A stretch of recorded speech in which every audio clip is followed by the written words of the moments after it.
Écoutez le monde vétérinaire autrement sur Veto Micro, un podcast produit par Thémavet. Bienvenue sur la saison 4 de Veto Micro, le podcast numéro 1 de la profession veto. Parce qu'il y a 1000 façons d'être vétérinaire, nous donnons la parole à celles et ceux qui font vivre nos métiers au quotidien. En nous partageant leur parcours professionnel, ils interrogent leurs choix, leurs ambitions et leurs doutes. Au travers de leurs histoires et de leur rapport au vivant, ils questionnent aussi l'avenir de notre profession. Nous sommes Colline, Annabelle, Sophie et Marine, 4 vétérinaires multicasquettes, et chaque semaine, nous vous emmenons à la rencontre de consoeurs et confrères aux parcours multiples, inspirants et parfois inattendus. Vous êtes ici chez nous, mais surtout, vous êtes ici chez vous. Belle écoute! Bonjour à toutes et à tous, j'ai le plaisir de recevoir Guillaume Prorel pour ce nouvel épisode de Veto Micro. Salut Guillaume, bienvenue. Salut Colline, merci à toi de me recevoir aujourd'hui. Avec grand plaisir. Alors Guillaume, on pourrait dire que tu es un vétérinaire opportuniste. Non, le début de cette interview ne sent pas le pâté puisque tu es opportuniste à mes yeux dans le sens vertueux de terme, puisque tu saisis les opportunités qui se présentent à toi. C'est d'ailleurs ce que tu as fait après avoir terminé ton internat privé, quand une opportunité fortuite s'est présentée et qui t'a permis de devenir superviseur des activités de formation de chirurgien en humaine sur modèle animal pour l'entreprise Tyco Healthcare. Après cette première expérience, tu as poursuivi ta carrière dans des entreprises de médecine humaine, toujours en restant dans des sujets scientifiques, pas de marketing pour toi. Au fil des années, savoir se saisir des opportunités est resté une attitude très importante à tes yeux et tu souhaites l'impulser autour de toi. Tu le fais aujourd'hui notamment auprès des élèves de l'école Unilassal où tu es responsable de l'unité d'enseignement compétences professionnelles vétérinaires, c'est-à-dire toutes les compétences non cliniques. Tu es également depuis environ 1 an chef de ta propre entreprise et il y a peu, tu as créé la chaîne Instagram With My Vet qui a pour but de faciliter les relations entre le public et les pros du monde veto. Est-ce qu'il y aurait quelque chose, Guillaume, que tu aimerais modifier dans cette introduction ? Non, c'est très très bien résumé. Alors j'aime bien le terme opportuniste dans le sens noble du terme donc que tu as mentionné, donc je valide totalement. Ok, super. Donc vous l'aurez compris, chers auditeuristes, dans cet épisode, nous allons explorer des sujets tels que la relation avec la clientèle, le fait d'être vétérinaire non praticien, l'entrepreneuriat, l'enseignement, les réseaux sociaux et plus encore. Je me suis demandé, Guillaume, quand je vois toutes les casquettes que tu as et le parcours que tu as, comment tu te présentes quand les gens ils te demandent alors, qu'est-ce que tu fais toi, Guillaume, dans la vie ? Alors ça, c'est toujours un problème, surtout pour ma femme. Quand on lui demande, elle ne sait jamais trop quoi dire. Moi, je commence toujours par je suis vétérinaire non pratiquant. Okay. Et donc les gens ne comprennent pas ce que ça veut dire. Et là, j'explique rapidement que maintenant, je suis plus dans la formation et les activités autres que cliniques. Ok. Et tu utilises ce mot-là, tu dis pratiquant ? Oui, parce que ça fait le côté humour. Ouais, ok, c'est vraiment voilà. La petite touche d'humour d'office. C'est ça. Voilà, humour qui fait peut-être rire que moi, mais voilà, ça, j'aime bien ce terme. Qu'est-ce que ça te fait, toi, de te voir et de savoir que tu es depuis presque le début de ta carrière, puisque tu as fait 1 an de pratique, si je me trompe pas. Hein. Qu'est-ce que ça te fait de savoir que toi, tu es vétérinaire non pratiquant sur la majorité de ta carrière, pour reprendre ce terme ? En fait, ça me pose pas du tout de soucis. Okay. J'aime beaucoup parce que j'adore ce que je fais en ce moment. Okay. Il y a même eu toute la partie que j'ai faite en entreprise, surtout en humaine. En fait, ça ne m'a pas du tout manqué. Les gens me disaient, mais est-ce que ça te manque pas de soigner les animaux et tout ça ? Non, parce que j'aimais ce que je faisais. Et en plus, quand on est dans ce genre de milieu, le fait de dire qu'on est vétérinaire, en fait, ça apporte beaucoup d'intérêt de la part des gens. Ils te posent plein de questions, tout ça. Donc, j'ai toujours eu en moi le fait d'être vétérinaire, mais autrement. Donc, et alors maintenant, le fait en plus d'enseigner et de travailler avec la nouvelle génération. Bon, là, je suis back in the game, si tu veux, mais toujours dans une partie plus d'éducation, de formation. Et je t'avoue que en ce moment, il y a quand même des moments où je me dis j'aimerais bien peut-être retourner faire un petit peu de clientèle parce que ça fait longtemps. Mais voilà, là je suis en réflexion sur ce que ça pourrait donner, mais pas à temps plein, bien sûr, parce que j'ai quand même d'autres choses que je fais et que je veux continuer.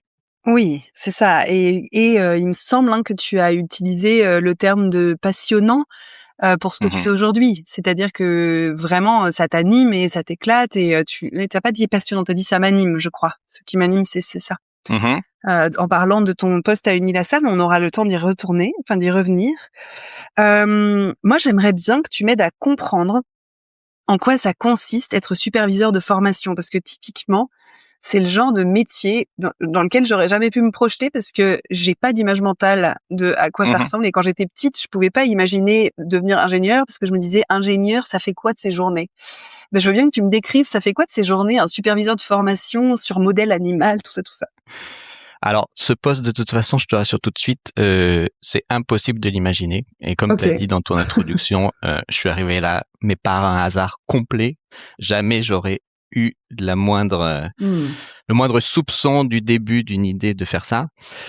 Donc, pour t'expliquer tout, en fait, je finissais mon internat à Versailles et puis, pour rentrer dans les détails, j'ai un bébé qui s'annonçait et donc je faisais essentiellement de l'urgence et tout ça à Versailles et je me disais, je vais quand même trouver un poste avec un rythme de vie plus adapté à devenir jeune papa.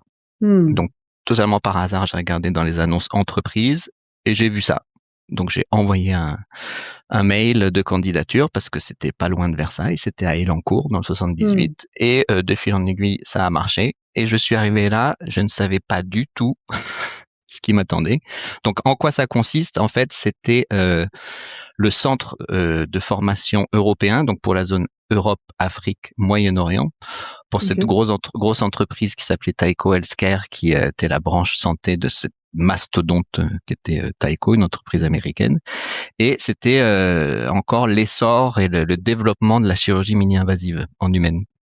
Et donc, le but, c'était de former les chirurgiens humains à toutes ces procédures de célio ou de thoracoscopie malheureusement, on n'avait pas d'autre choix encore de formation, donc c'était sur modèle animal vivant, c'était des cochons. Et donc, mon rôle, quand je suis rentré, c'était de superviser le lab, donc c'était un grand bloc opératoire avec 25 tables qui tournaient en même temps, toutes équipées en célio et tout ça, et avec des grands groupes de chirurgiens par table. Donc, le but, c'était d'anesthésier les cochons, de faire les protocoles chirurgicaux, donc toutes les procédures, comme j'ai dit, célio ou thoracoscopie, et c'était aussi l'essor de la chirurgie bariatrique. Donc, on formait beaucoup de chirurgiens humains à faire tout ce qui est bypass, sleeve, qui sont maintenant devenus dans la pratique courante pour le traitement de l'obésité morbide, mais aussi la chirurgie mini-invasive du cancer du poumon et tout ce genre de choses. Donc, mon rôle, c'était ce côté supervision de CTP, de l'équipe, et d'aider aussi de conseiller les chirurgiens sur l'approche chirurgicale sur le cochon. Donc, je faisais des présentations avant les TP, je supervisais pendant, et donc il y avait pas mal de trucs à faire. Pour te donner une idée, on passait 2000 cochons par an. Donc, ça faisait entre 4 et 5 000 chirurgiens qui passaient donc à ce centre d'Elancourt. Mais en ce temps-là, j'étais quand même encore lié un petit peu au vétérinaire parce qu'on faisait aussi les formations veto, les EPU Vétoquinol en ce temps-là, qui était le distributeur de ma boîte du Maine. Et donc, on faisait les EPU de chirurgie ouverte, mais aussi les EPU de célio Vétoquinol, France et internationaux. Donc, j'avais quand même des confrères et des consoeurs qui passaient se former chez nous. Trop bien. Juste EPU, je sais pas si c'est moi qui connais pas ou si c'est... C'est des enseignements post-universitaires. C'est les petites formations continues. Donc, tu as l'EPU, chirurgie urinaire, l'EPU, chirurgie digestive et ce genre de choses. À quel moment, toi, tu t'es formé à l'utilisation des machines, aux approches et tout, pour pouvoir ensuite avoir suffisamment de compréhension pour pouvoir le transmettre et être force de proposition et de conseil? Alors oui, effectivement, tu te doutes que je n'avais jamais fait de célioscopie sur des cochons. Donc, quand je te dis que je suis arrivé là et que je me demandais où je suis arrivé pour te donner toutes les infos, au bout d'une semaine, j'ai dit à ma femme, c'est bizarre ce truc, je vais pas rester trop longtemps. Bon, mais finalement, je suis resté 17 ans dans ce genre d'emploi, mais donc oui, je connaissais pas du tout le matériel, c'était du matériel de pointe, donc j'ai été formé, comme il y avait la formation des commerciaux aussi, j'ai joint les trainings des commerciaux où ils étaient formés sur toutes les technologies, l'électrochirurgie et tout ça, donc c'est comme ça que j'ai appris et qu'après j'ai pu appliquer. Et donc ça a duré un certain temps, ça a duré 4 ans, et après, comme le modèle de formation a changé, l'utilisation animale et tout ça, c'est en Europe, c'était un petit peu, ça diminuait, on a fermé le centre, et après j'ai fait d'autres fonctions qui sont, comme tu as dit tout à l'heure, qui sont restées dans les activités médicales et scientifiques. Ouais. Ouais, au cours de t'as quand même fait ça pendant 17 ans. Les évolutions d'après, comment elles se sont passées? Ça a été toi qui a été moteur? On t'a fait des propositions? Comment ça s'est passé de passer parce qu'il me semble qu'il y a eu aussi pas mal de changements d'entreprise. T'es pas resté chez Tyco? Déjà, juste après que je sois arrivé, Tyco, la branche healthcare de Tyco s'est fait un spin-off, donc c'est devenu une boîte indépendante qui a été renommée, ça s'appelait Covidien, donc déjà ça a changé. S'ils savaient à quel point ce nom aurait été malvenu plus tard. Oui. Après c'est devenu un adjectif, en 2020, c'était un adjectif, ça me faisait bizarre quand je lisais ça. Puis ensuite on a fermé le centre, comme je te disais, et c'était au moment où Covidien créé le département des affaires médicales. Jusque-là, ça n'existait pas. Donc, dans ces grandes entreprises, il y a le département vente et marketing et les départements affaires médicales, souvent, où il y a toutes les activités scientifiques. Donc, formation des chirurgiens, souvent, ça va avec ça. Mais études cliniques, relations avec les sociétés savantes, enfin, tout ce qui doit être, d'un point de vue compliance, séparé du business pour éviter les conflits. Et donc, créer ça. Et ce genre de poste, c'est les postes de directeurs médicaux. Et quand tu regardes les descriptifs de postes, quand je regardais tout ça, je voyais, c'est généralement des gens, tu vois, postes pour docteur en médecine, docteur en pharmacie. Et alors moi, j'ai dit, allô, les vétérinaires, on peut très bien faire ça aussi. Donc, pourquoi pas, je vais quand même tenter le coup parce que ça m'intéresse. Ils cherchaient du coup un directeur médical France pour le groupe. J'ai dit, c'est l'occasion, on ferme le centre. Moi, j'aime bien la boîte, donc je vais quand même tenter le coup. Et donc, je l'ai eu. Et c'est vrai que j'étais le seul veto dans l'équipe européenne, parce qu'il y en était un par pays, j'étais le seul veto à avoir ce poste. Les autres, c'était tous des chirurgiens ou des médecins du Maine. Mais voilà, là, je me suis bien éclaté. Donc là où avant, je faisais surtout de la formation chirurgicale, là, j'ai pris la responsabilité des affaires médicales groupe. Et donc, dans le groupe, il y avait la branche chirurgicale, la branche médicale soins intensifs, et une troisième branche qui était les technologies émergentes. Donc des trucs généralement c'était des petites startups que le groupe avait achetées et qui étaient les technologies du futur, qui étaient assez intéressantes. Donc là, voilà, ça c'est déjà un premier exemple de ce côté opportuniste où j'ai vu, tiens, moi en tant que veto, je pense que je peux le faire. Je suis pas sûr, je sais pas ce que c'est, mais j'y vais. Ça c'est un petit peu ma devise. Ouais, ça me fait envie. Tentons, voyons voir ce qui va se passer. Tentons, c'est ça. Génial. Comment c'était la relation entre tous ces professionnels d'humaine et toi qui as un diplôme qui a énormément de valeur et qui est quand même un diplôme sur les animaux? Moi, je suis curieuse que tu me dises, c'est quoi ton vécu d'être le seul qui ne vient pas du milieu de l'humaine?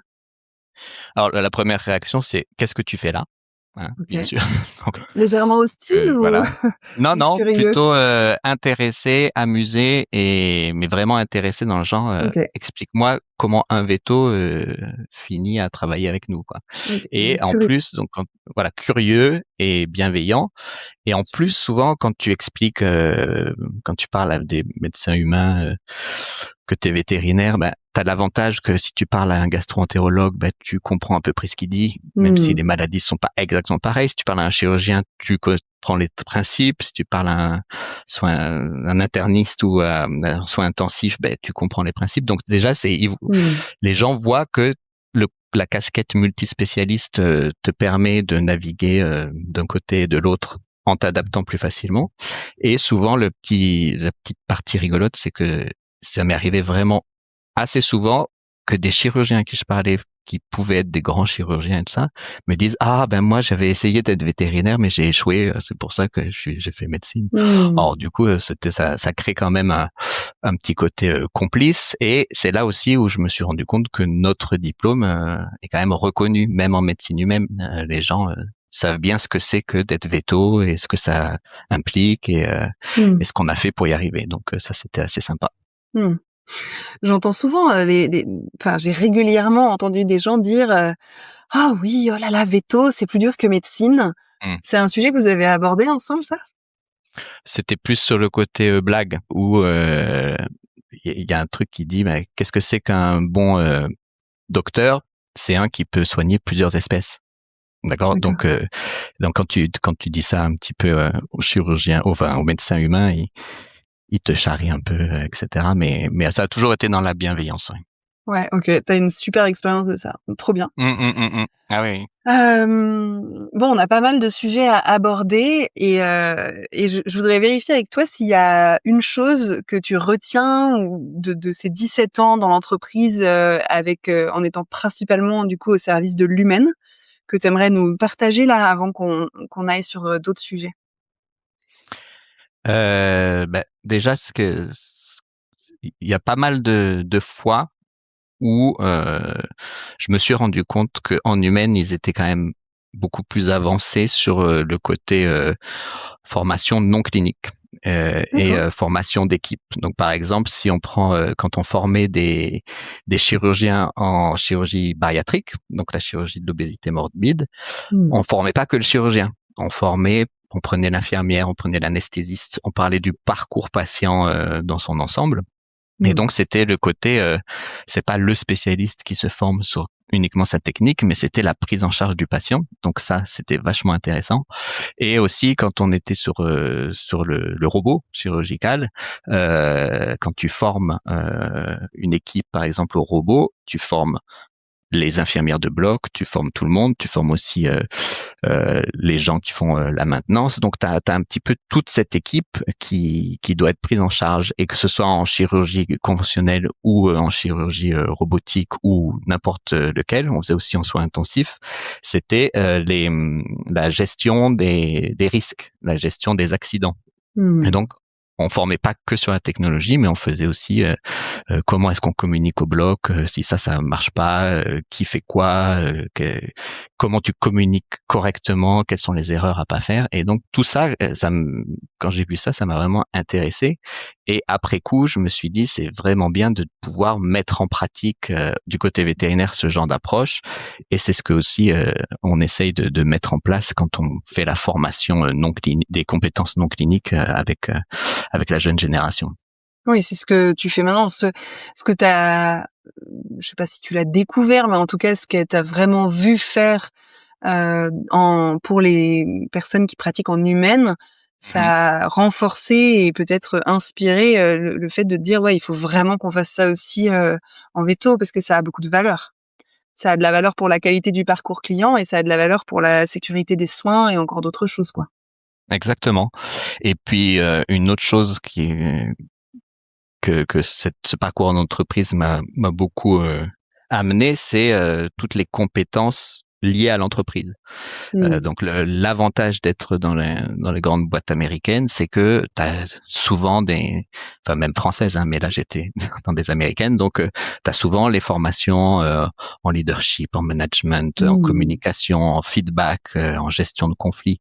Et donc tout ça, moi j'avais jamais eu. Tu te doutes bien que je me doute bien. À mon époque, je suis sorti de l'école, j'avais jamais entendu parler de tout ça. D'ailleurs, je me suis pris des fois en pleine face quand je faisais les urgences lors de mon internat privé. Mais c'est tout ça où j'étais si j'avais eu ça, si je savais ça, oui, ça, j'aurais bien aimé le savoir quand j'étais en clientèle.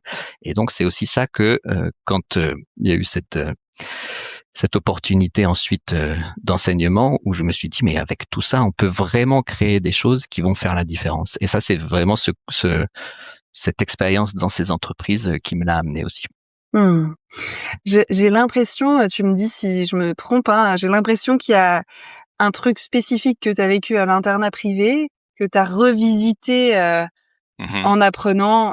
Tu serais d'accord de nous partager ce souvenir, ce moment où tu t'es dit « Ah, bah dis donc, ce truc-là que j'ai vécu à l'internat privé, que c'était tout pourri, si j'avais su ce que je suis en train d'apprendre là, ça aurait été bien différent. » En fait, c'est plus des cas, des clients dont je me rappelle. Et en plus, si mes étudiants écoutent ça, ils vont rigoler parce que c'est des trucs que je leur raconte généralement lors du premier cours pour leur expliquer pourquoi on fait ça. Donc voilà, si vous voulez pas vous spoil les étudiants de Unilassal, c'est le moment où il faut avance rapide le podcast. Non, mais il y en a deux. Il y a cette cliente qui est arrivée avec son bulldog français en coup de chaleur dans les bras et qui me le pose en me disant « Docteur, sauvez-le, j'y tiens plus qu'à mes enfants ». Moi, j'avais jamais eu ça. Je m'y attendais pas. J'avoue qu'à l'école, on nous avait jamais parlé du fait qu'il y ait des gens qui réagissent comme ça, sans jugement. Hein. Mais sur le coup, c'est là où je me rappelle que rien que la phrase qu'elle m'a dit, ça a fait monter mon stress. Tu peux pas imaginer où j'étais là. Ah, mais qu'est-ce que je vais faire? Qu'est-ce que je vais faire avec cette dame? Si j'échoue, elle va me tuer. Enfin, donc ça, je m'en rappelle parce que ça m'avait bien stressé. Et l'autre, c'était ce monsieur qui m'avait menacé de me tuer parce que il a amené son chien en urgence et que je lui avais fait un devis et que il m'a dit bon ben je vous laisse, mais par contre s'il meurt, je vous retrouve et je vous tue. Quand tu sors de l'école et que tu n'as pas été préparé à ce genre de choses, c'est des trucs où après coup tu te dis oui, en fait j'aurais peut-être géré différemment, j'aurais peut-être moins stressé si j'avais su parler à ces gens et tout ça. Donc ça c'est des petites bribes comme ça qui me reviennent. Ouais. Le deuxième, il est hardcore quand même, Guillaume. Oui, et alors pour ton info, le chien est mort dans la nuit. Voilà, mais je suis. Oh wow. Ouais, t'es toujours là. Donc on ne va pas dire où tu habites. Non, mais voilà. Après le monsieur, le lendemain, tu sais ce que c'est, hein. Le lendemain, il était différent, et donc Bien sûr. Si on m'avait dit, ne prends pas personnellement les choses, les gens avec les émotions et tout ça, tous ces sujets d'intelligence émotionnelle et de voir au-delà de ce que les gens montrent, tu relativises, mais c'est vrai que quand tu t'y attends pas, tu stresses un peu. Ouais, et puis sur une menace de mort, je pense que c'est vraiment légitime de stresser parce que en fait ça peut arriver. Je veux dire, tu tombes sur quelqu'un qui est fou furieux, qui revient le lendemain, qui est toujours fou furieux. C'est peut-être maladroit d'employer cette expression, mais en fait, je trouve pas ça déconnant que même quelqu'un de formé à l'intelligence émotionnelle puisse appeler la police ou avoir un gros coup de stress, tu vois. C'est quand même pas normal de menacer quelqu'un de mort, surtout pour un métier où il y a typiquement pas d'obligation de résultat. Genre, même je ne suis pas Dieu. Si j'étais Dieu, peut-être que je mettrais une petite punition divine là sur ce que vous venez de me faire. Tu vois, bon. C'est ça. Et je me rappelle que ma réaction, ça avait été de faire d'expliquer l'obligation de moyens et pas de résultats, etc. Mais j'avais pas approché ça, si tu veux, de manière très très empathique non plus. Ouais.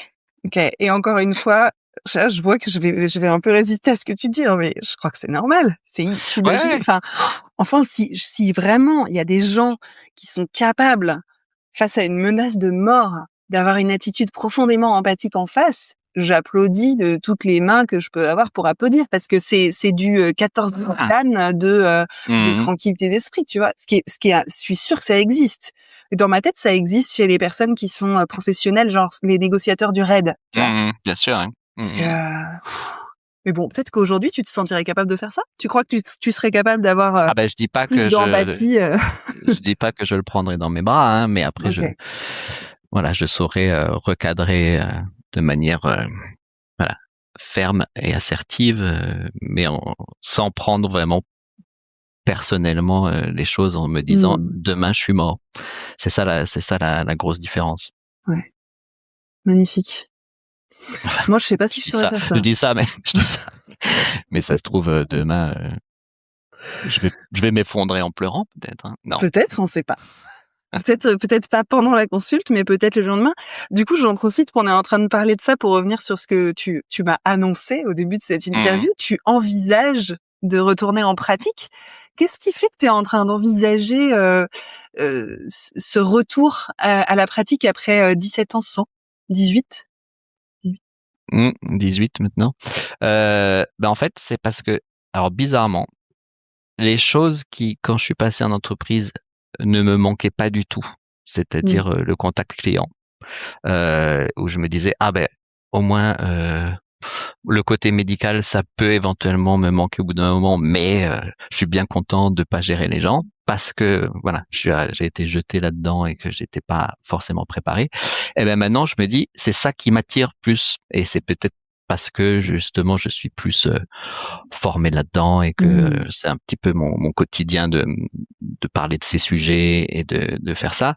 Mais en fait, c'est plus ça qui m'attire, c'est ce côté relationnel avec les gens. Mais comme je te disais, j'ai pas forcément envie de faire ça à temps plein, mais tu vois, 1 jour par semaine, 2 jours par semaine, ou même d'avoir une clinique où quand vous avez besoin, je suis là, n'hésitez pas. Voilà, c'est plus de revenir de temps en temps, prendre une petite dose de relationnel et de moments sympas avec des gens, et ça peut me botter, ouais. Ok. Et qu'est-ce qui fait que tu l'envisages par la pratique veto plutôt que de réfléchir à d'autres manières d'avoir du relationnel dans la relation client notamment? Parce que au final, je suis veto. Ouais. Et que au fond de moi, ça me ferait plaisir de retourner à ça, parce que comme tu le dis, cette année d'internat privé, c'est pas forcément, j'étais pas forcément assez mûr professionnellement, émotionnellement et ce genre de choses pour pleinement vivre la vie de veto. Donc c'est plus comme ça que j'aimerais retourner dans ce côté relationnel, ouais. Ok. Et puis ça permettrait de faciliter la vie de ma femme, qui pourrait dire oui, mon mari est veto, et sans se poser la question, mais qu'est-ce que je vais dire aux gens? À chaque fois, elle revient, elle dit, mais je sais pas expliquer ce que tu fais. J'adore.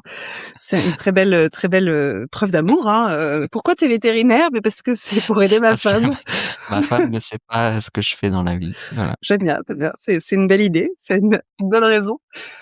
Alors, loin de moi l'idée de créer un sentiment d'imposture chez toi, mais 18 ans sans pratiquer le métier de vétérinaire, parce que j'entends que tu as quand même eu les mains dedans à certains moments, tu as quand même vraiment été formé à certaines pratiques, etc., mais plus en tant que véto-praticien.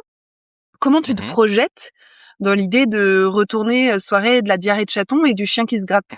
Parce que d'ailleurs, je t'ai même pas demandé si tu te projetais en clinique canine. Ah oui, canine. Oui, ok, ouais. Canine. Donc, comment...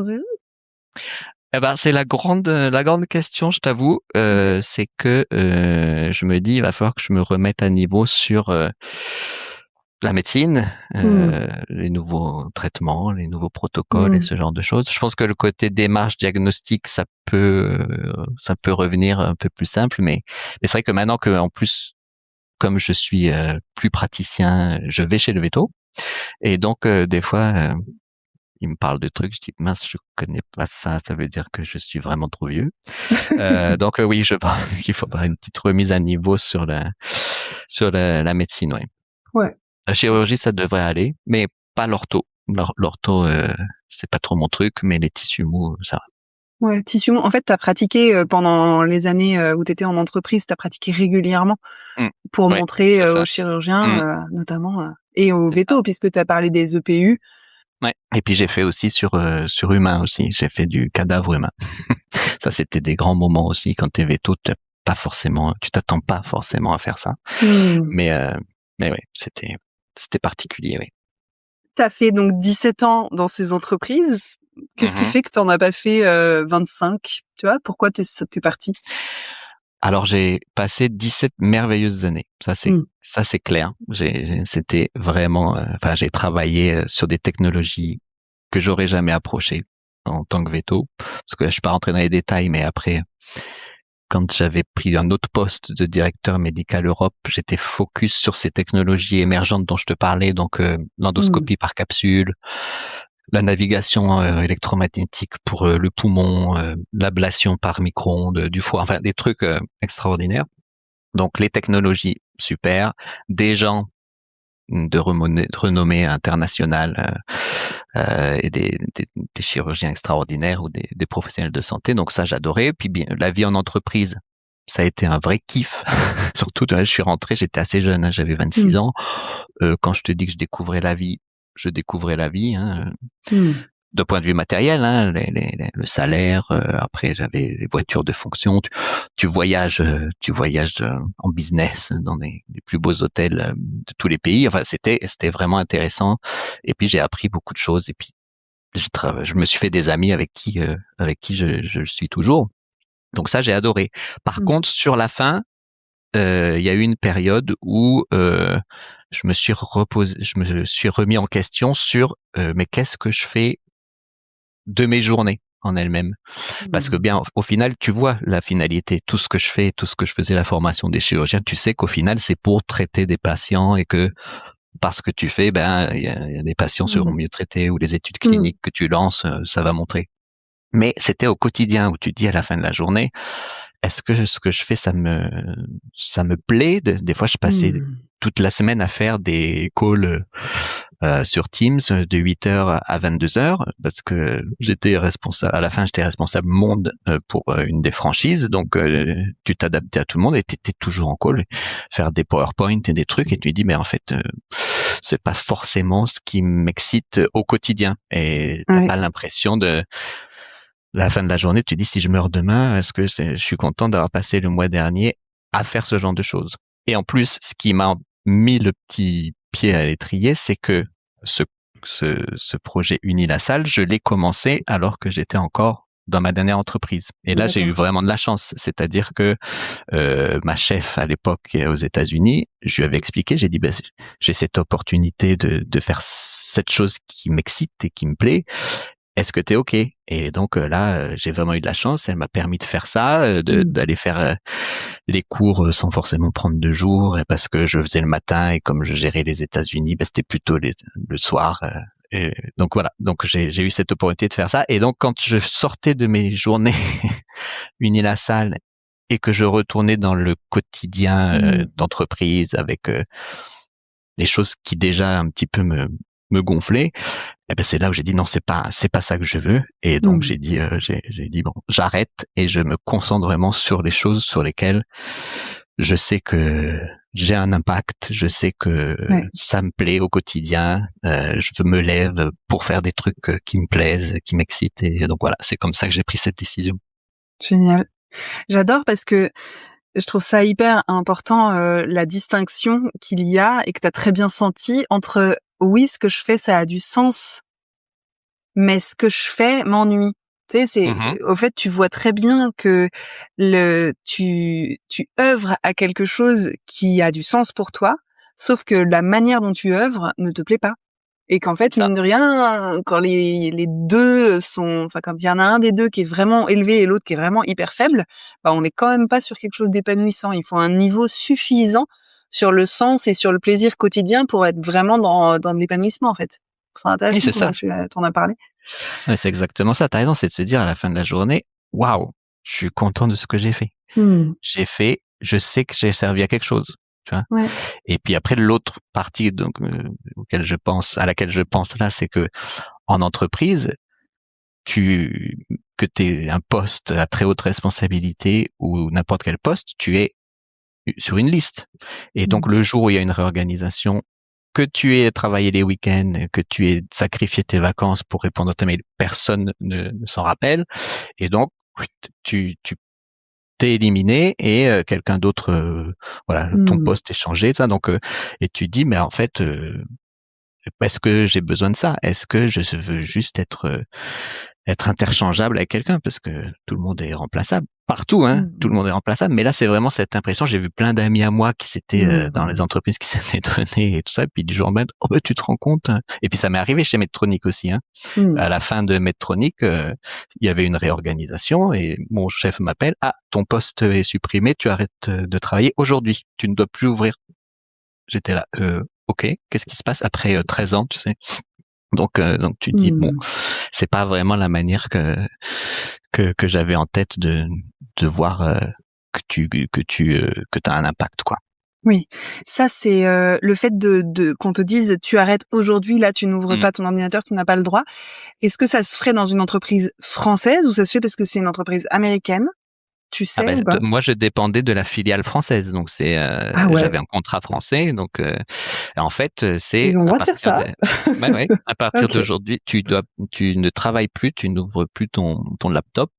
L'ARH te rappellera pour te dire les prochaines étapes. Et en plus, tu vois, mon chef, c'était un pote, on s'entendait très bien. Il m'appelle et lui, il avait comme consigne, tu rentres pas dans les détails, donc tu dis ça et tu raccroches. Donc, tu as le truc, à la fin, tu dis, mais qu'est-ce que j'ai fait? Est-ce qu'ils ont trouvé quelque chose contre moi? Donc, tu commences à psychoter, et puis 2 jours après, t'appelles la RH. Non, mais c'est juste une réorg. On va faire les choses correctement. Ça, mais tu dis, bon, ok, next. Et donc, ça, je l'ai vécu. Et après, j'ai rebondi sur Smith & Nephew et tout ça, mais voilà, c'est la vie en entreprise. Donc, mais par contre, je crache surtout pas dans la soupe. Comme j'ai dit, j'ai adoré, et c'est pour ça qu'après j'ai continué chez Smith & Nephew parce que en ce temps-là, j'aimais toujours le côté entreprise. Et puis après, j'ai fait d'autres spécialités en arthroscopie et en ORL. Donc voilà, ça permet aussi de voir d'autres choses. Mais c'est au bout d'un certain temps où, comme tu as compris, j'ai dit, c'est pas ça qui m'excite. Oui, parce que il s'est passé un petit truc qui t'a refait goûter à l'excitation quotidienne, comme tu dis, c'est que t'as eu l'opportunité de rentrer dans le projet Unilassal comme enseignant. Elle est venue d'où? Qu'est-ce qui s'est passé? C'est encore toi qui as dit je ferais peut-être une petite recherche, ou alors on t'a contacté? Non, alors là, c'est le pouvoir de LinkedIn. Génial. Mais c'est encore moi qui ai mis le pied à l'étrier parce que je ne savais pas du tout ce que c'était, et pour être honnête, je n'en avais pas vraiment entendu parler de cette histoire. Donc pour te montrer que j'étais quand même un peu déconnecté du monde vétérinaire, mais j'avais vu passer ce mail, ce post de Caroline Boulocher, qui est la directrice de la formation vétérinaire, et qui avait annoncé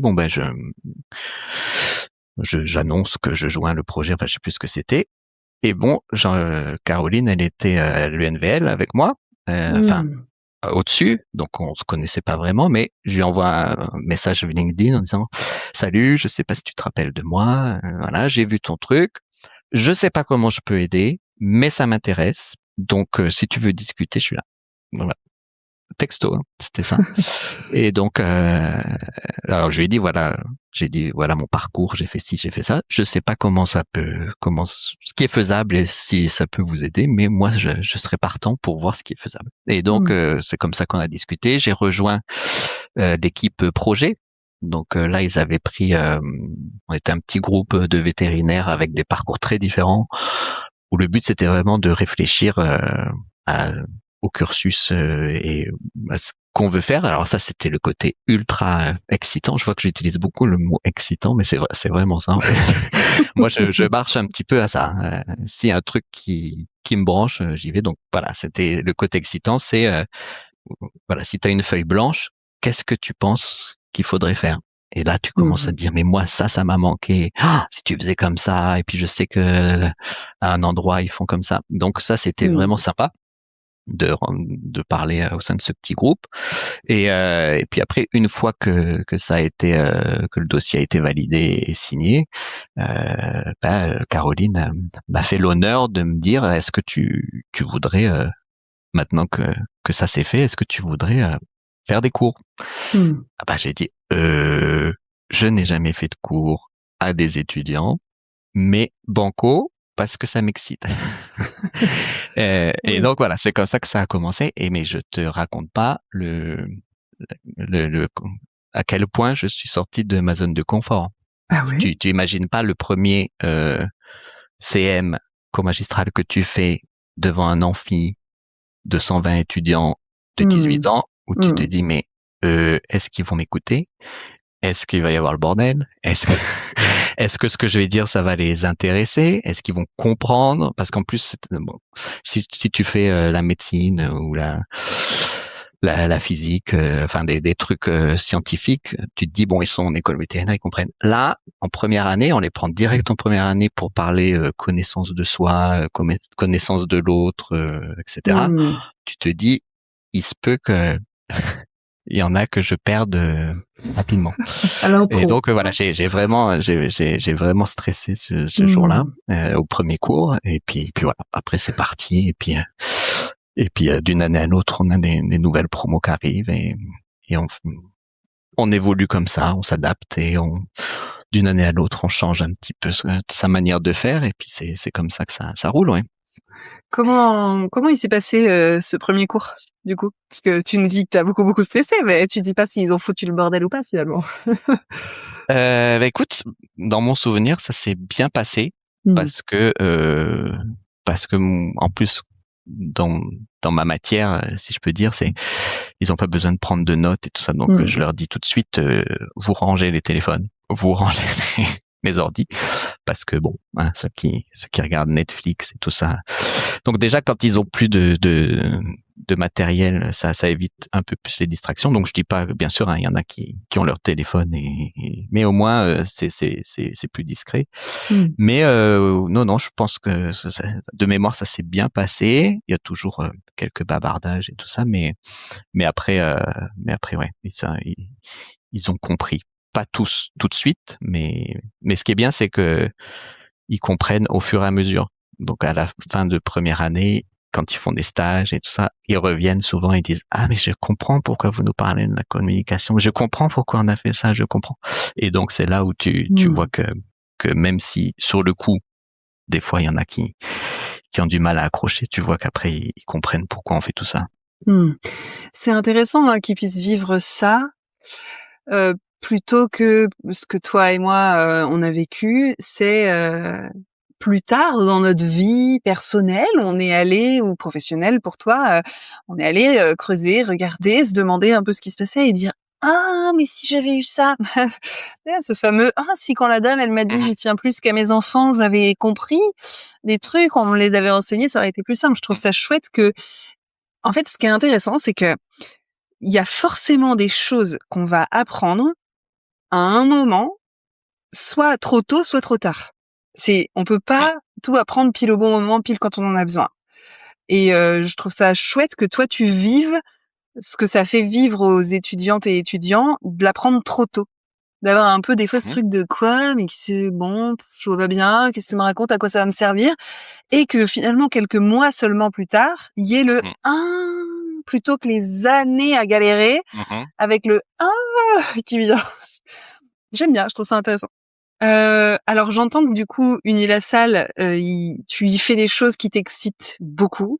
Est-ce qu'il y en a en ce moment une en particulier, un projet, un CM, un TD, tu vois, il y a un truc où tu dis « Ah ça, j'adore !» encore plus que les autres. Ou pas? Ah ben moi, tu mon les aimes kiff... tous pareil. Ouais, ton Alors, kiff, moi, il y en a un. en fait, ouais, parce que tu sais, on est quand même jeunes, Colline, il faut quand même qu'on parle comme les jeunes. Alors, même s'ils parlent plus comme ça, tu sais.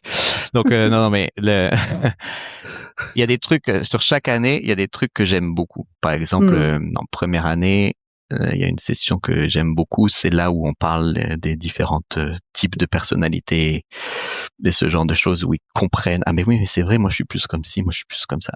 Ça, j'adore cette session parce que c'est là où ils disent ah mais oui. Donc chaque année il y a des trucs sympas, mais là en ce moment, si tu me demandes, on recommence la semaine prochaine le cycle des consultations simulées pour les 3e années. Et ça, c'est vraiment des sessions que j'adore, que les étudiants aiment beaucoup, même si là aussi ça les sort pas mal de leur zone de confort. Et en 3e année, ils n'ont pas encore eu tout ce qui est médecine, chirurgie, donc on travaille uniquement sur ce cycle donc il y a 3 sessions où ils passent tous chacun à chaque session. On travaille sur les 2 premières parties de la consultation, donc l'accueil, motif de consultation et questionnement. Et donc, on s'arrête au moment où il faudrait faire l'examen clinique. Et donc, rien que ça, de travailler le lien, de travailler l'accueil, de faire cette relation de confiance rapidement, de savoir interroger, de savoir confirmer les attentes. On passe vraiment des super moments. C'est les gens qui viennent, c'est des gens qu'on a trouvés en mettant des annonces sur Rouen. Donc, c'est des propriétaires d'animaux qui viennent. Donc, ils viennent pas avec leur animal, hein, parce que d'un point de vue voilà, nécessité pédagogique, il n'y a pas forcément besoin d'animal. On fait comme s'il était dans la pièce, mais on veut que ce soit quand même des propriétaires d'animaux pour qu'ils puissent parler de leur animal et répondre vraiment aux questions. Donc c'est vraiment sympa. Il y en a qui insistent vraiment, qui viennent vraiment avec leur animal, mais il y en a pas tous. Et alors, ce qui est rigolo sur ça, c'est que là, cette année, je mets en place on va faire le passage avec le client filmé pour que l'étudiant fasse une auto-évaluation avant qu'on fasse le débrief tous ensemble en groupe en regardant toutes les vidéos.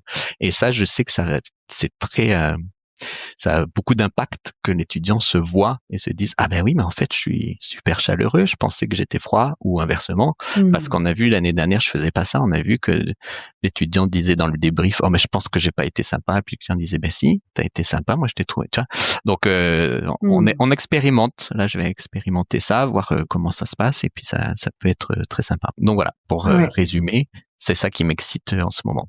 Et la deuxième chose, c'est il y a l'ouverture du CHEV, de l'école vétérinaire à Rouen, bientôt, et donc on travaille aussi sur tous ces aspects de relations clients, parcours du client et tout ça. Donc ça, c'est sympa. Génial. Et on implique les étudiants en plus dans cette réflexion. On fait un groupe de travail où les étudiants ont la possibilité de donner leur avis, de dire si on faisait ci, si on faisait ça. Et donc c'est travailler avec les étudiants. De toute façon, c'est toujours très énergisant et sympa. Donc ça veut dire que là, il y a un groupe de travail pour la conception du parcours client du CHEV. C'est ça? Oui. Oh, génial. Ah, dis donc. C'est beau, l'avenir. Il y a quelque chose, en fait, ça fait vraiment partie de ce que moi je transmets, enfin d'une des idées que je transmets dans mon métier, c'est que en fait, c'est intéressant de demander leur avis aux gens qui vont être concernés. Oui, Donc typiquement, ça, quand on prend des décisions et que ça va impacter le quotidien de centaines, voire milliers d'étudiants, parce que je souhaite à l'Unilassal que ça dure très longtemps, et ben en fait, c'est pas mal que des personnes aient régulièrement leur mot à dire sur comment elles le vivent, ce qu'elles voient comme impact, parce que c'est elles et eux qui sont ensuite au quotidien dedans. Parce que les profs ne font pas, les professeurs ne vont pas suivre exactement les mêmes chemins que les étudiantes et les étudiants. Ils ont des idées, hein. Ils ont vraiment. Au début, je me rappelle, ils disaient oh bah je suis pas sûr de pouvoir contribuer, mais et après coup, on dit bah vous voyez. Ça, on l'a retenu, ça c'est quelque chose qui vont être mis en place, ou alors ça a pas été retenu là parce que c'est pas la priorité, mais on le garde pour plus tard et ça. Donc c'est pas juste pour faire beau de dire tiens on implique les étudiants parce que ça fait bien qu'ils se sentent impliqués. C'est vraiment que ils sont là, ils sont moteurs de vraies propositions, des trucs qu'on s'est dit waouh c'est super ça. Ah oui c'est ce qu'on va faire. Donc voilà. Tu as eu l'opportunité de commencer avec Unilassal, alors que tu travaillais encore dans une entreprise au niveau, comme tu le faisais là, sur la formation pour les médecins d'humaines, etc. Au bout d'un moment, t'en as eu marre de l'entreprise pour plein de raisons, même si t'as adoré les années que t'y as passées. Qu'est-ce que t'as d'autre comme projet professionnel à côté que Unilassal, parce que j'entends que ça te prend du temps, mais pas 100% de ton temps que tu veux travailler. Oui, effectivement. Donc, Unilassal, ça me prend un certain temps, mais j'ai quand même beaucoup de temps pour faire d'autres activités. Donc, je fais du consulting, par exemple. Donc, avec mon expérience dans les entreprises de dispositifs médicaux et dans la formation, par exemple, j'aide des entreprises d'humaines et de véto. Pour soit la mise sur le marché d'un produit, soit pour des curriculums de formation ou ce genre de choses. Donc là, je fais ça. Et puis, je fais aussi des formations post-universitaires pour les vétos, cette fois établis, plus les étudiants. Donc, c'est avec Dr Patoun que je fais ça. Et ça, c'est assez sympa d'intervenir sur leur module sur l'assertivité et la communication bienveillante et de parler aussi à des vétos et des ASV parce que c'est vraiment important aussi de parler à tout le monde. Donc ça, j'aime bien. Génial. Ça se passe comment ces temps de formation? Vous les faites en présentiel, en distanciel? C'est en distanciel en décalé? Tu enregistres une vidéo que les gens regardent et il y a un temps de questions-réponses? C'est le pack Louveteau de Dr Patoun. Donc, il y a pas mal de modules différents où l'intervenant enregistre des vidéos pour l'auto-formation en ligne. Et ensuite, on a des sessions en ligne, en groupe, en live, où on met en pratique surtout, où on fait des cas, et on débriefe et on échange sur des situations, par exemple. Génial. Et là, avec Dr Patoun, voilà, on travaille sur des modèles aussi de formation en présentiel, mais qu'on n'a pas encore commencé. Ok. Moi, je trouve ça hyper précieux, l'ère dans laquelle on vit, qu'on puisse à la fois faire du distanciel et qu'on arrive à maintenir du présentiel, parce que même si le distanciel a énormément d'avantages et fonctionne très très très très bien, particulièrement quand on vit des choses en groupe, c'est pas pareil en présentiel. En tout cas, je commence à en avoir une certaine expérience en tant que participante et en tant que formatrice, et j'aime beaucoup pouvoir faire vivre les deux aux gens aussi pour qu'ils sentent la différence. Et moi, que je puisse me faire le kiff de profiter des deux, quoi, d'être dans mon salon ou dans mon bureau pépouze et et d'aller sur place, me déplacer, être dans la salle, tout ça. Quand tu es dans la salle, t'as quand même une énergie aussi. Moi, de faire que du distanciel, c'est vrai que je pourrais pas, hein, mais le présentiel, c'est là où tu te retrouves vraiment en connexion avec les gens, et puis ça, c'est des moments sympas. C'est le même principe, même en enseignement, hein, de faire des cours par Teams. Tu perds beaucoup tu perds beaucoup de joie de faire tes cours si tu les fais par Teams ou si tu les fais dans une salle de cours. Ouais. Oui, je trouve que ça, c'est particulièrement vrai pour le groupe. C'est moins vrai pour les interactions individuelles. Tu vois, là, toi et moi, on est chacun chez soi à des centaines de kilomètres, et je pense pas que je sentirais une différence absolument incroyable si on était face à face dans un fauteuil dans ton salon ou dans un café ou quoi que ce soit. En tout cas, ce serait même l'inverse, je dirais, moi. Quand tu es face à face, des fois, je pense que les gens ont plus tendance à se livrer devant un écran dans un environnement où ils sont chez eux en sécurité que d'être en face de quelqu'un où tu sais pas si tu dois le regarder, si tu croises les jambes. Moi, je pense que en individuel, c'est même des fois plus bénéfique d'être en ligne. Mais ça, c'est mon avis personnel. Ouais. Et en tout cas, je pense que ça peut dépendre des personnes, mais c'est sûr que ça a plein de bénéfices, le distanciel. Carrément. Exactement. Il y a autre chose que tu as développé il y a pas si longtemps. Et alors moi, je suis très curieuse de savoir qu'est-ce qui t'a donné envie de te lancer, parce que c'est quand même pas rien de se lancer sur Instagram.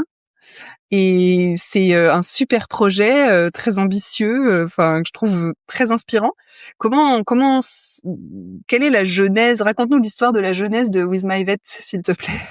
Ouais. Donc effectivement, je l'ai pas mis dans mes activités professionnelles parce que ça rapporte rien, hein. C'est vraiment parce que là encore, ça m'excite et que c'est rigolo et que je vois surtout un gros intérêt. Alors d'où c'est parti, c'est que je me suis dit, tu formes les jeunes vétérinaires, tu formes les vétérinaires en général à la communication avec les gens. Ok, c'est bien. Mais comme il y a deux personnes dans l'histoire, ce serait peut-être pas mal de parler à l'autre côté et aussi de dire les mêmes choses, pas de la même manière, mais à l'autre partie du binôme. Et donc je me suis dit, voilà, pourquoi pas faire ça par les réseaux sociaux. J'ai vu qu'il y en a plein de confrères et consoeurs qui font ça très bien avec les conseils médicaux et des choses super rigolotes. Moi, je me suis dit, non, moi, je vais pas donner de conseils médicaux parce que, surtout, depuis le temps que je pratique plus, je vais éviter. Mais je vais parler de ce que je connais et ce que je pense est important à transmettre comme message aux propriétaires. Et donc, c'est comme ça que j'ai dit, tiens, allez, hop, Instagram, on va faire ça. With My Vet, ça sonnait bien. Enfin, j'ai cherché longtemps, hein, un nom, et je me suis dit, ça sonne bien, et puis en plus, ça peut éventuellement parler à l'international pour la suite. Donc, j'ai lancé ça comme ça. Et donc là, tu l'as pas comme information, mais il y a quelques jours, j'ai commencé TikTok aussi. Alors là, Ah ouais. grosse différence aussi. Je découvre TikTok, mais c'est assez sympa, ouais. Qu'est-ce qui est sympa pour toi? Parce que bon, j'entends que ça t'excite et tout, et là je l'ai pas encore parce que moi les réseaux sociaux, ça fait un moment que je suis dessus. Je vois bien, je vois certains aspects sympas, mais je veux bien que tu me dises toi, c'est quoi que tu trouves vraiment sympa là-dedans? Ben, c'est les commentaires des gens. En fait, déjà c'est sur Instagram, ce que j'ai trouvé assez encourageant, c'est que c'est allé assez vite au début d'avoir des gens qui me suivaient.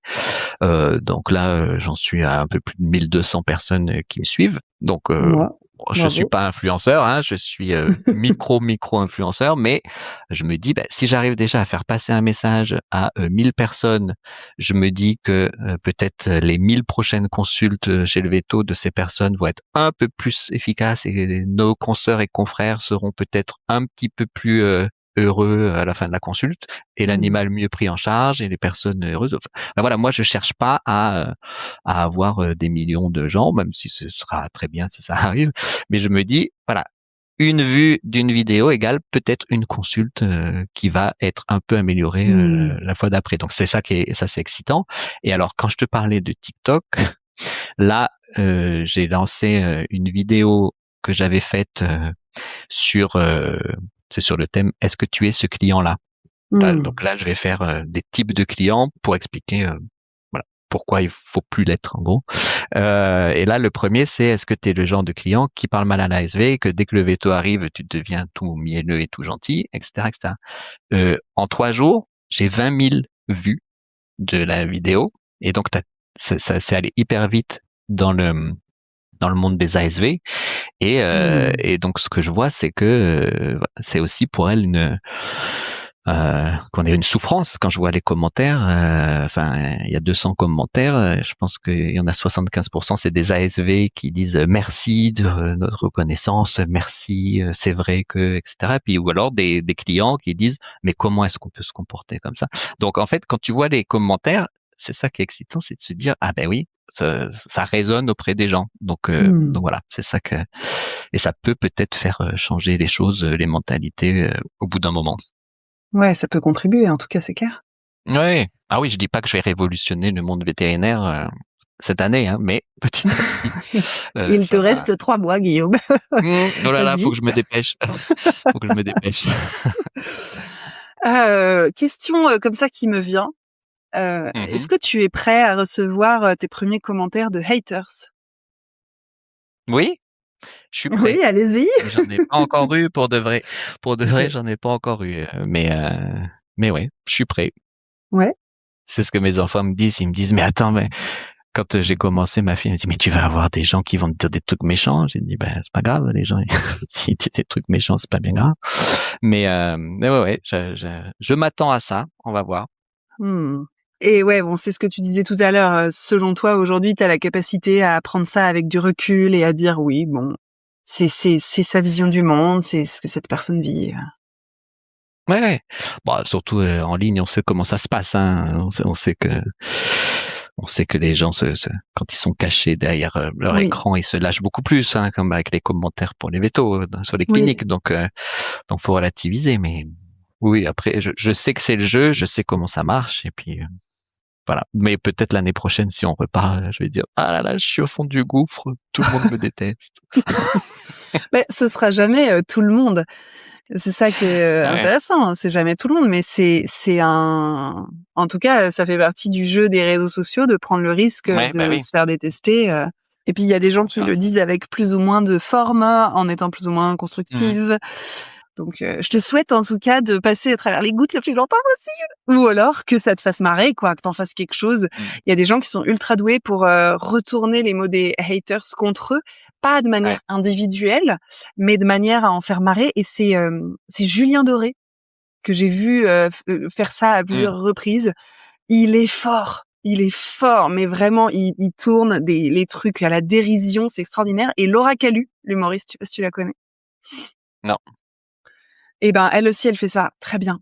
Ils prennent des commentaires bien dégueulasses ou tout nuls et ils les retournent, ils en font quelque chose de très drôle. Donc si un jour tu as besoin d'une source d'inspiration, tu pourras aller les voir. Faudra que le promis, hein, le premier que j'essaie de faire une réponse et je te l'envoie pour que Ah tu mais me dises ce carrément. que t'en penses. Ah mais avec plaisir. Avec Mais plaisir. après, pour revenir au truc sympa de Ouais. ça, moi, ce qui me fait vraiment plaisir, c'est quand je vois des cliniques véto qui repartagent mes vidéos. Et là, je me dis, Ah. ah bah du coup, ça veut dire que eux ont vu l'intérêt de ce que je fais et ils l'utilisent pour éduquer leurs clients. Parce que c'est vrai que des fois, quand tu veux dire des choses, tu peux pas le dire directement en tant que veto quand tu parles des prix et des choses comme ça. Mais c'est bien Mmh. et alors là, chaque fois que je vois une clinique veto qui repartage une de mes vidéos, eh Mmh. ben là, je me dis ah ben j'ai l'impression du coup que ça sert à quelque chose. Donc Mmh. voilà. Génial. Trop chouette. Mhm. Il y a une question importante que je ne t'ai pas posée, Guillaume, que avant, jusqu'à la saison 3, nous posions en début, mais que je vais te Ah, poser en arrivant vers la fin. C'est pour quelle raison, au départ, tu as eu envie de devenir vétérinaire? ben, comme beaucoup, moi ça a été depuis tout petit et j'ai pas souvenir d'avoir dit autre chose à Ouais. mes parents de ce que je voulais devenir. Et donc ça vient du fait que j'ai grandi dans les Hautes-Alpes, hein, Mmh. à Briançon, Serre-Chevalier. Mes grands-parents avaient des brebis, des chiens. J'ai toujours eu Mmh. des chats et tout ça, donc j'ai toujours été un peu baigné dans les animaux. Et puis ça a toujours été ce que j'ai voulu faire. Alors j'ai pas de raison particulière. Alors si, Mmh. en plus, ce qui est rigolo, après coup, quand je disais au collège ou au lycée pourquoi tu veux faire veto, je disais bon j'aime les animaux, blablabla. Et après je disais et puis j'aime bien la médecine, ce qui est vrai, mais Mmh. j'aime pas les gens. Donc le côté vétérinaire ça allie tout. Et donc quand tu repenses à posteriori à ça, Mmh. tu te dis c'est vrai que ceux qui sont vraiment comme ça et qui viennent parce que ils se disent en tant que veto j'aurais pas à gérer les gens, bon ben c'est là où tu te prends aussi Oui. une claque quand t'es pas conscient du côté relationnel et social de la consulte veto quoi. Mais bon, moi je disais ça, mais j'aimais quand même les gens, hein, je tiens à préciser, mais c'est pour expliquer que voilà, j'aimais bien la médecine, mais plutôt ciblée animaux. Mmh. Ouais. Et si j'avais loupé le concours veto, si j'avais le concours veto, j'aurais fait médecine, mais pour faire médecin légiste. Ah ouais. Et médecin légiste, tu sais qu'il faut quand même aimer les gens. J'en ai Mhm. rencontré il y a une semaine, même pas, à un mariage. Et en fait, il travaille avec toutes les personnes qui sont victimes de violences. Donc en fait, il faut quand Oui, même c'est être vrai. très très très très fort Mhm. Mhm. en empathie parce que voilà, toutes les violences. Donc ça veut dire que des personnes qui viennent de vivre des trucs atroces et qui sont en état de choc, c'est toi qui les reçois et qui les examine quand même, Mhm. hein. Ouais, Donc il y c'est a pas ça. que les morts dans le médecin légiste. J'ai Pas que découvert ça il y a pas y a longtemps. pas que l'autopsie. Il y a pas que Ouais, l'autopsie. c'est ça. Et il y a pas Mhm. que les scènes de crime où tu vas avec Mhm. l'équipe technique. Donc les médecins légistes qui se racontaient que ça allait être super, il y aurait que des cadavres, il fallait faire C'est ça. histopato, Mhm. t'as que des cadavres. C'est Les ça. légistes, Moi, non. j'aimais bien ça. Mhm. Ouais, trop chouette. Est-ce qu'il y a un sujet sur lequel tu aimerais qu'on revienne, ou il y a des choses encore à dire, ou alors qu'on n'aurait pas abordé et qui te semblent importants pour aujourd'hui? Pour revenir au côté relationnel, parce qu'on vient d'en parler, en fait, Mmh. quand je parlais là que dans le travail que je fais, j'aime bien faire les ponts entre la médecine humaine et la médecine vétérinaire. Il y a un truc qui était super sympa que j'ai fait récemment et que je vais développer, c'est que j'ai participé à la conférence internationale de communication en médecine, Mmh. donc d'humaine. Et donc, je suis allé parler là-bas à cette conférence et c'était la première fois qu'ils avaient un veto et qui parlait. Il y a toutes les spécialités. Et en fait, quand tu discutes avec eux, tu vois que même sur ce côté communication relationnelle, bon, on sait qu'on en a appris beaucoup de l'humaine. Il y a des techniques et tout ça. Mais quand on parle, ils disent, ah, mais oui, vous êtes plus avancé sur certains éléments. Donc, par exemple, Mmh. typiquement, je parlais à quelqu'un qui qui travaille sur la communication auprès des aidants de personnes atteintes d'Alzheimer. Et donc cette relation triadique, en fait, ils nous disent, vous êtes plus habitués que les médecins humains à gérer, à parler au propriétaire de son animal, comme nous, on est obligé de parler aux aidants pour prendre une décision sur Alzheimer. Et ça, c'était super intéressant. Donc là, on a commencé à discuter pour essayer de faire plus de collaboration. Et donc voilà, ça c'est ça aussi quand on parle on parlait tout à l'heure du vétérinaire, du médecin et quelle est la vision de l'un par rapport à l'autre. Souvent, les vétos, il y en a qui peuvent avoir ce côté infériorité par rapport à la médecine, mais la médecine voit aussi que dans beaucoup de domaines, les vétos peuvent apporter beaucoup à la prise en charge des patients humains. Et donc ça, c'était vraiment intéressant. Voilà. Génial. Merci beaucoup pour ce dernier ajout. Je suis en train de réaliser que, en préparant l'interview, tu m'as dit que c'était important pour toi de parler de tes loisirs et que j'allais le zapper. Qu'est-ce que tu aimerais nous en dire? Oui, c'est vrai que, comme tu as vu, on a dit que je faisais beaucoup de choses différentes, mais dans tout ça, je garde quand même de la place pour d'autres choses qui m'excitent. En loisir, je fais de la musique, surtout du piano depuis que je suis petit. Et là, quand je suis arrivé dans mon village il y a 4 ans, j'avais toujours voulu faire de la batterie depuis que j'étais tout petit. Et comme je te disais, j'étais dans les Hautes-Alpes à Briançon. Quand j'étais petit, il n'y avait pas de cours de batterie, donc j'avais fait du piano. Et j'arrive ici, je parle à quelqu'un. Qu'est-ce que tu fais dans la vie? Je suis prof de batterie. J'ai dit banco. Allez hop, zou, comme disent. Et donc, comme dit quelle époque qui dit ça encore? Zou. Allez zou. Et donc, j'ai commencé ça il y a 4 ans. Je me suis un peu formé avec ce prof. Et puis maintenant, c'est mes petits moments, tu vois, en fin de journée, je mets mon casque, ma batterie électrique et je me défoule. Et c'est ma petite méditation personnelle où tu oublies tout, t'es dans ton truc et tu te défoules. Donc voilà, c'est ce que je fais le soir souvent, quand tout le monde est couché et que c'est calme. Génial. Et la batterie électronique, c'est pas quand même trop bruyant parce que tu tapes quand même sur quelque chose donc on entend quand même le bruit de la baguette qui tape sur le plastique, mais au niveau intensité du bruit, c'est comment si tu demandes à ma femme, elle dit c'est très chiant d'entendre tac tac tac tac tac tac tac. Limite, elle préférait entendre le bruit. Mais bon, je me suis mis dans un endroit un peu isolé, donc quand ils sont pas tout près, ça va, personne n'est gêné par ça. Ok, génial. Merci beaucoup. En tout cas, c'était un plaisir de converser avec toi aujourd'hui. Je savais que j'allais bien rigoler et ça n'a pas manqué. S'il y a des gens qui ont envie, à l'issue de cette interview, de te contacter, quel que soit le sujet qu'ils auraient envie d'aborder avec toi, est-ce que tu serais d'accord qu'ils le fassent? Bien sûr, avec grand plaisir. Comment les gens peuvent rentrer en contact avec toi? Et espérer une réponse maintenant que tu es une star de TikTok. Oui, future star, s'il te plaît, parce que il y a quand même quelques années avant que ça arrive. Moi, je suis sur LinkedIn, donc je suis assez actif. Donc des messages LinkedIn, pas de souci. Et sinon, par mail, faut pas hésiter à me contacter directement. C'est gprorel, attaché, comme Guillaume Prorel, @hotmail.com. Donc c'est assez simple. Parfait, très simple. Merci beaucoup. Merci à toi. Mon petit doigt me dit que tu as une dernière chose à nous dire, sous forme d'une maxime.